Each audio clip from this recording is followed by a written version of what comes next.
या ठिकाणी आपल्यासोबत आहेत कल्याण विठ्ठलराव सोळंके काका. यांचंही असं म्हणणं आहे की आमच्या गावामध्ये जो लाईटचा सातत्याचा जो प्रवास आहे तो कुठंच अजून व्यवस्थित नाहीये. सिंगल फेजचा नाहीये, 3 फेजचा नाही. आमचे शेतातले पीक तर गेले, पण आमच्या गुराढोरांना पाण्याची सोय करण्यासाठी सुद्धा आम्हाला पाण्याला कुठेतरी मिळकावं लागतंय. आमच्या स्वतःच्या पिण्याच्या पाण्याला सुद्धा कुठेतरी मिळकावं लागतं, असं यांचं म्हणणं आहे.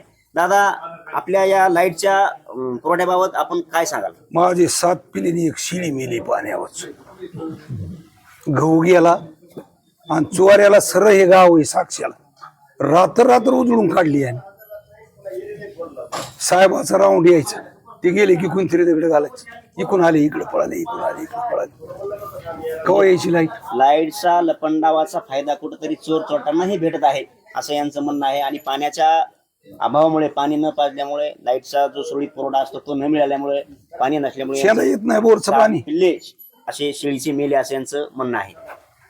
पुन्हा गहू गेला. आमच्या इथे 100 एकर टाळी असेल ना, त्याच्यात कोणाला काय 25,000ची वर नाही आला. या ठिकाणी उपोषणाला बसलेत आपले गावाले, यांच्या सपोर्टसाठी आपण या ठिकाणी आला आहात. मग आपला येत्या 1-2 दिवसामध्ये याच्यातून मार्ग आले, कोणी तर 100 तरी उपोषणाला बसते. मग या ठिकाणी संबंधित अधिकाऱ्यांना निवेदन दिलेत. मग त्या विद्युत मंडळाचे जर अधिकारी येऊन त्यांनी सुरळीत पुरवठा नाही केला तर आपलं या उपोषणाचं अजून सोडणार नाही मार्ग असेल. सोडणार नाहीत नाही सोडणार. कशा स्वरूपाचं आपण अजून आंदोलन कराल? इथं ह्याच आंदोलन करणार. 100 लोक बसणार. 100 लोक या ठिकाणी या उपोषणाच्या माध्यमातून अन्नत्याग आंदोलन करतील आणि आपल्या होत असलेल्या गावातील पुरवठा तो सुरळीत करून घेतला जाईल, असं या ठिकाणी यांना ठाम सांगितलं आहे. आपण पाहत आहात वावर न्यूज. धन्यवाद.